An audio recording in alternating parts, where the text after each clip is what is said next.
Good morning. It's Monday morning at the Naples Money Managers, and we're here with some financial news you can use, as we promised we'd do this every Monday.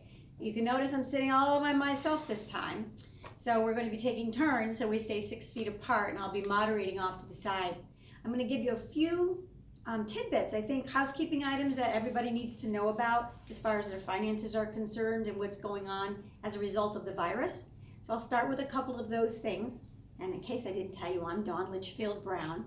I'm going to be joined later by Dennis Nelson and Marcus Bickle. And today is April 5th? 6th, holy cow. April 6th, 2020. Wow. So let's start with your rebates for those families out there who are looking for that $1,200 per adult and $500 per child. You may know that there's some limits on that. Once you reach over $75,000 as an individual, and I think it's $150 as a couple, that's going to start to phase out. Now, some people are going to have to apply for that. So you might have to go online and apply. I will put, when we send this out later, in John's advisor stream or in our notes for Constant Contact, we'll put the site there that you can go and check. But it's important you don't just sit around and wait for the check to show up. You do need to have filed a tax return, not necessarily have earned any money. So that, I think, will be really helpful for everybody. The other thing I wanted to mention is if you have an IRA and you need to get money out because it's an emergency, you can take it out without that 10% IRS penalty. So that could be big for a lot of people. Hopefully you'll still be allowed to put it back in when things pick back up. Let's hope they relax that 60-day rule. That would be cool too. So I have a couple of more things I want to cover, but I'm going to wait to the end. We're going to try and keep this under 10 minutes from now on. And I'm going to go right to Dennis Nelson. And actually, he's going to come right to me, and I'm going to move off to the side. Dennis, come on over. Okay, Dennis, what tidbits have you for us today? Well, good morning, all. Actually, a tidbit provided to us by our good friend Dick Jensen, who writes a great newsletter. It's a Barron's article titled How to Replace Lost Dividends with Stock Options. Now, this is something we've been doing for 20 years, and we're still doing it, and that is getting a double stream of income coming to you from your stocks. Well, we've got a long list of companies that are dropping their dividend or reducing their dividends, and still we are able to supply a stream of income coming off those stocks. But you look at these companies, Boeing, Darden Restaurant, Delta, Ford, any surprises there? Have all dropped their dividends, Macy's, and the list goes on and on.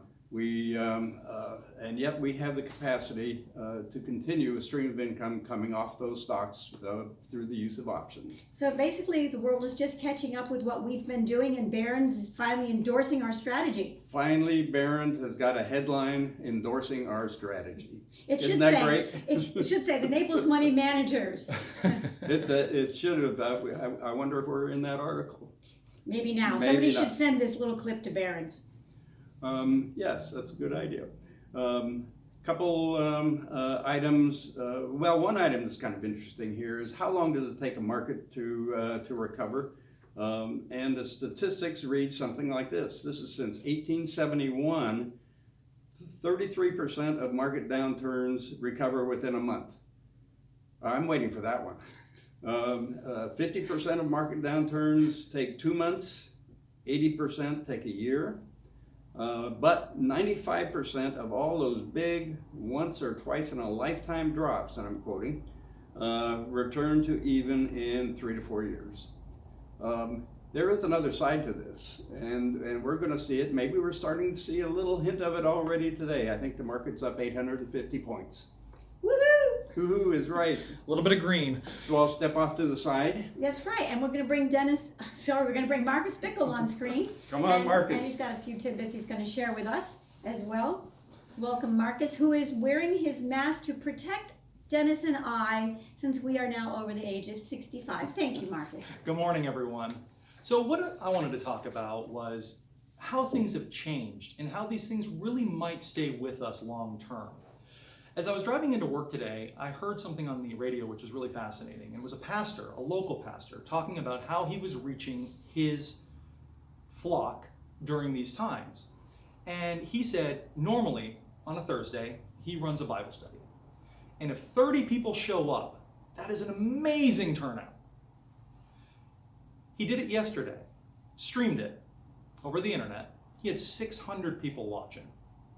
I think that speaks Wow. to the world we're entering, that people are ready for this kind of digital revolution, just to log in from home, to do things like that. And I think these kind of prohibitions that you're seeing with like Papa John's saying they never touch your pizza and the box is sealed, those things are going to exist past this. We have an idea that we're going to see a real crunch in commercial real estate as these companies realize that they don't have to have all of their employees in the office to get things done efficiently.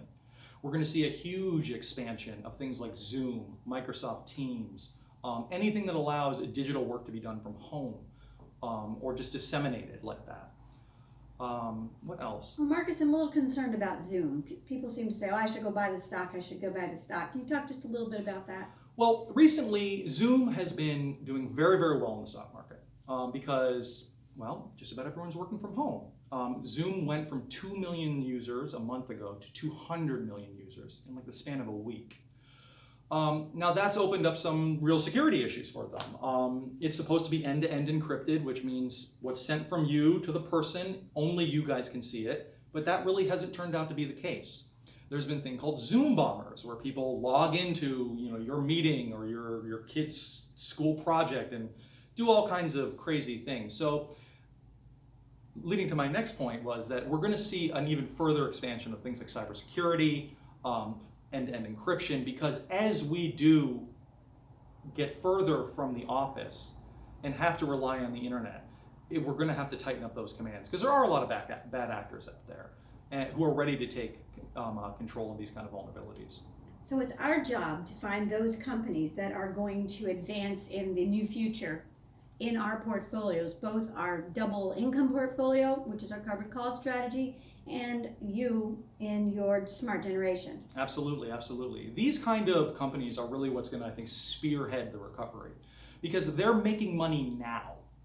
So they're going to be in a really, really good position. And honestly, the big tech companies, Microsoft, Amazon, Apple, they're going to gobble up any of these little ones because they're already starting to look at that. In fact, Microsoft has one of the best in the business, and it's getting a lot of press now that Zoom has been having some issues with their security. All right, well, that's great. Thank you, Marcus. Well, you all have a wonderful day and stay safe. I'm going to jump back on and walk over here so I don't blur the camera, hopefully. Hi, everyone, again. So we're going to end in just a few more minutes here. I have a few more tidbits for you, but I was out this weekend. It was fun to tell these little stories as we go out and about, and we've offered to get groceries and things for some of our clients that are housebound or homebound, and the wait to get things from Publix could be up to a week. So I'm wondering too how in the future we're going to be handling this delivery system. I was out over the weekend and went up to Port Charlotte, which by the way they only have 46 cases, and went to Chili's, and I could not believe how many people were in their cars, and the person would come out to the car, get your order, go back in, bring it out to you. It was pretty cool. The old car hop thing. Yeah, it was like all the old A&Ws are back. All they need is roller skates, right? And we'll be good. And maybe that is the new eating out. Will be these what do we call those things? Drive-ins? Drive-ins, yeah. My husband said all we need was a movie screen and we'd have been all set. Yep, like, the drive-in movies. Okay. I was like, maybe 30 years ago? But anyway, so a couple of more things I want to tell you about is required minimum distributions. It looks like those are being waived for 2020. And even if you were supposed to start them in 2020, you don't have to take them out. So I think that's a pretty big deal. Anything I'm telling you about tax-wise, I'm going to suggest you go and verify it. And you can also go to, I want to give you the website here, but it's www.irs.gov/ and the rest of that will be on the email that comes out. But you need to verify these things. I'm just giving you the information to make sure you go and check so you don't lose out on a good opportunity. Charities, oh my gosh, we need to help our charities. All these charity events have closed, right? And so now they're saying that even if you use the $12,000 exemption and you don't itemize, because you can't anymore, you can still put another $300 on your tax return and take that off, and that number goes up as well, all the way up to 100% of your modified adjusted gross income, as long as you're doing cash. So that's it for now. We're trying to keep this under 10 minutes. I'm Dawn Litchfield, Marcus Bickle, Dennis Nelson. John Kincaid wasn't feeling as well today, so he stayed home. Wise man. And if you remember my radio days, we always ended with money matters, but most of all and most importantly, you matter. Talk to you next Monday.